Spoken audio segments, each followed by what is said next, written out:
You guys will probably be done after this anyway, but James Wiseman is healthy and is playing tomorrow. Okay, thank you. That's all you wanted, right? Okay. You happy about that? I am happy about that. I'm very happy about that. I'm sure the fans are too. What did you think of College Game Day and that Beale Street scene? Man, that was amazing. I actually saw it on TV before I went there, but to actually be involved, man, that was a great feeling for the city, for the school, for the football team. Amazing that day happened. I mean, that's history.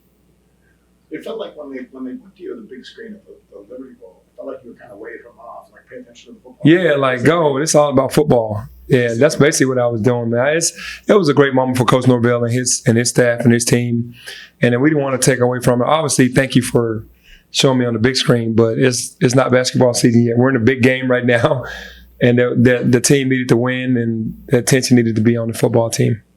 Coach, the idea is always to strive to be better every day. So in that vein, when you look back to last year, is there anything that you look at and say you could have done this better, or maybe you could have done this better if you kind of pack in the suitcase and take with you to year two?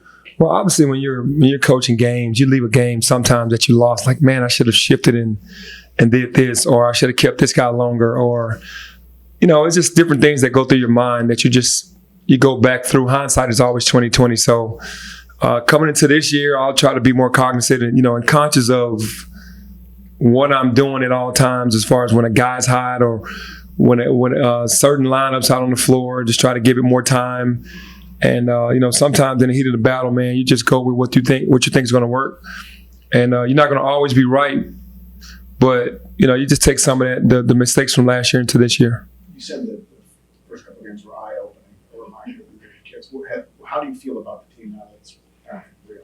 Well, it's they're kids, and they're young, but we're very talented, and I think they have a better understanding because we played Christian Brothers and then played Lamont, and you have to give their coaching staffs credit for the way that they played our young kids, and we had to go back to the drawing board on some things, and now we've gotten much better since those games because we figured some things out, they figured some things out, so that's what those games were for.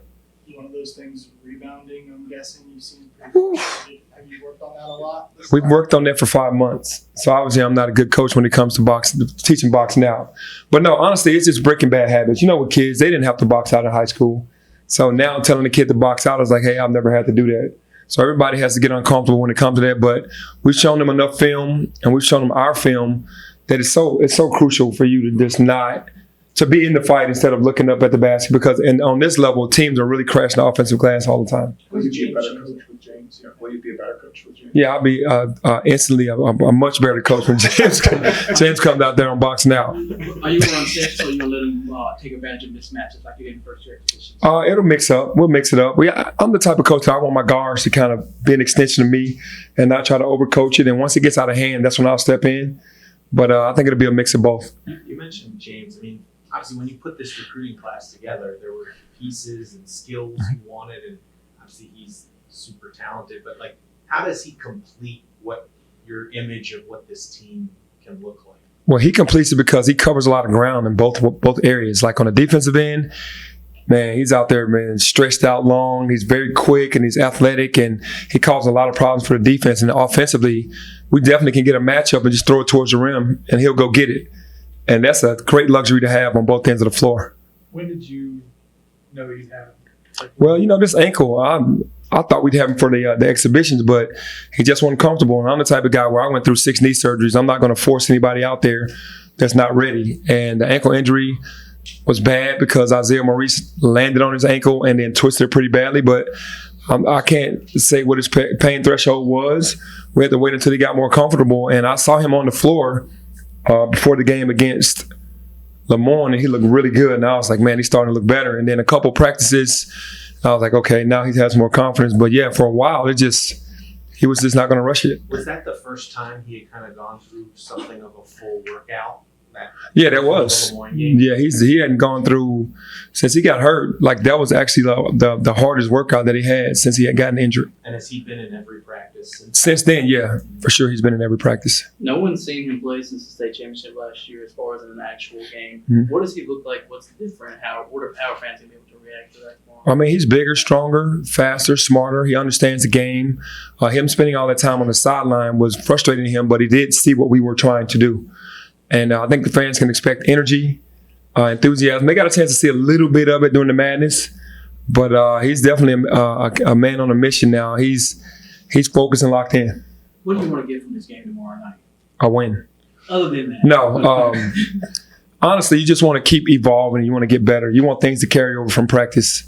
And we challenge the guys every day on just taking what we teach and what we watch in the film sessions and carrying over to the game. Sometimes they get kind of lost because they're not really, what their attention needs to be on sometimes is not going to be there.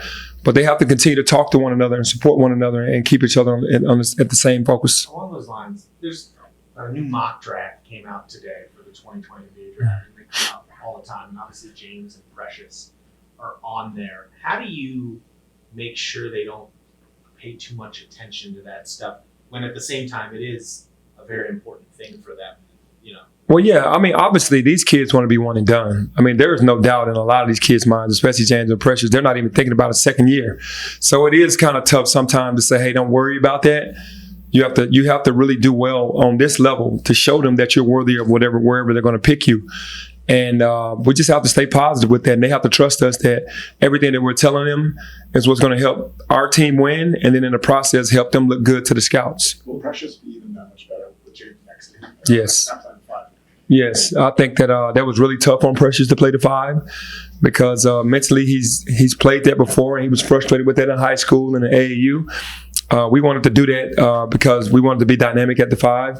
And I just challenged him to just do the things that the team needs. Even if you don't feel like doing it or want to do it. He never said he didn't want to do it, but he was very uncomfortable in that position on how to roll out of the screens, the energy that it took to just make multiple efforts at that position. So he learned something about himself. We watched film after that. And if he's ever in that position again, which he will be, because sometimes we have to be dynamic at the 5, he'll understand why we want him there. We don't look at him as a 5-man. We just needed him at that position at the time. A lot off the ball. What's your sense on how he will be deployed? And is he comfortable with that? I think, yeah, he does. But we do give him enough opportunities during the game and during practice to handle the ball. But he's not going to start at the point guard. I think right now we got to get him comfortable with just what he's been accustomed to doing, and that's shooting the basketball really well. 5 for 8 from the 3 last game is big for us, and that's what we need from him. And then the opportunities that he gets with the ball, he has to maximize those opportunities. Have you gotten any word on Isaiah Stokes? Man, I'm really waiting on that. I actually spoke to Coach Mike White a week ago, and I've been on it. Our compliance has been on it. We're trying to get Isaiah eligible. So no Still nothing. I mean, their compliance is working with our compliance. Man, with such a young team, when you look at your team here early on, has anybody emerged as a leader in the locker room and on the floor? Well, I challenged Alex Lomax and Lance Thomas because they were here last year. They understood what we wanted from last year, and then also my son because he's a part of the team that understands the flow of what we're trying to do. So everybody that knows and understands, they need to try to be leaders on the floor for the younger guys for sure, and for the guys from last year. And yeah, Damian will be playing tomorrow. With Damian being available, we talked about James and how that makes everything look different. What are you expecting from Damian? Damian is going to push the ball for sure. He's a guy that's a pass first guard. He's going to push the tempo, and then defensively, he's a 94 feet guy that he's going to pick you up from end to end. So that definitely helps us, makes us deeper at that position. Is he your starting point guard? Yeah, have you settled on? Is he your starting point guard? He will be the starting point guard. Have you settled on a starting 5 for the month? I actually haven't. I think I'm going to do it after today. Now that James has looked better and feels comfortable with his ankle, I'm sure he'll be back in the lineup. But I haven't figured out the other guys yet. What are you expecting from these early games? Sometimes you look around the country and these young teams against teams that people might not expect them to play close end up in a close game. Are you expecting that, or are you expecting blowouts? No, I'm expecting a tough game because this is a senior-laden team. Their team is, I think, 8 seniors, 4 grad transfers, and then 2 sophomores. So they're going to play all of their seniors. And these are 21, 22 to 23-year-old kids. or young men that are going to be playing against 18 and 19-year-old kids. So that makes a difference. And they got to town yesterday. So they're looking to junk it up, and it's going to be a physical game. And then they're definitely going to give us problems because we're so young. But we just have to, understand that they're going to be runs, and then just try to sustain them. Were you showing your rotation up, or would you let it be like it was in two preseason games? That's tough. It depends on the flow of the game. Right now, those 2 exhibition games definitely showed us who was who, and the rotation might be shorter. It might not be 10 guys, 11 guys. It might be less, but that's what we're going with. That's probably what we're going to go with right now. When you look at DJ Jeffries, there's talk about him possibly playing on the ball. How much do you expect to see that this season? Well, DJ, we're going to use him in a lot of ways because he's so multi-talented.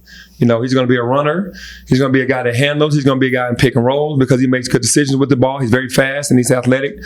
So we're going to use him in a number of ways this year for sure. How deep, if it's an ideal year, how deep do you want to go with all this now? Championship. That's an ideal year. No, I'm talking. Oh, I thought you were saying going all the way. I'm sorry, Willow. I'm sorry, Willow. But honestly, when you're really rolling and you're looking at the good teams, I think 8, 9, because you give guys an opportunity to get a rhythm. And that's every day in practice. Guys are able to prove themselves, and if you earn more time, you get more time. That's how we're looking at it now. Are you anticipating this regular season opener more than last year's? I don't know, maybe last year because it was my first year, but I am anticipating it could be equal because, with the talent that we have and the youth, it's going to be interesting every game because especially when you play these veteran teams, and the first 2 games are going to be against veteran teams. Reese Davis asked you about going undefeated. Now you've had something ridiculous even for you. Yeah. Come on now. But no, honestly, no. He said that, but no, we just want every game. Obviously, we're not going in saying, hey, man, we know we're going to be undefeated. If that happens, that'd be great. That means that these guys have turned the corner and doing great things. But obviously, some losses aren't bad losses. We wish we could go undefeated, but, you learn from everything that you do, the wins and the losses. Do you have any concerns from what you saw in the first 2 exhibition games? I do. I had a lot of concerns, and James erased a large majority of those concerns. No, seriously, it was like, man, this is going to be, a little different early. And then when James got on the floor, it was like, oh, okay, I'm back.